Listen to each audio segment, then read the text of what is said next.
Africa Content TV.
Once again, I will say a very big thank you to every single soul here this evening.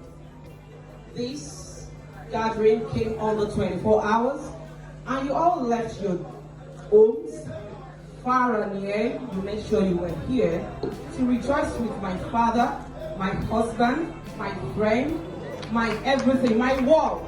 Thank you so very much. Adelebari, Arinokore, Akoyaidi, gbogbo ibi tí bàbá tí ń ta oníkálùkù lẹ́sẹ̀, Ọlọ́run á bá mi fi ìtura sí.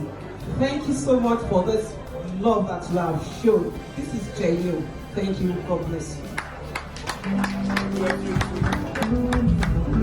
Thank you very much. So ladies and gentlemen, for some of you that live in GRA,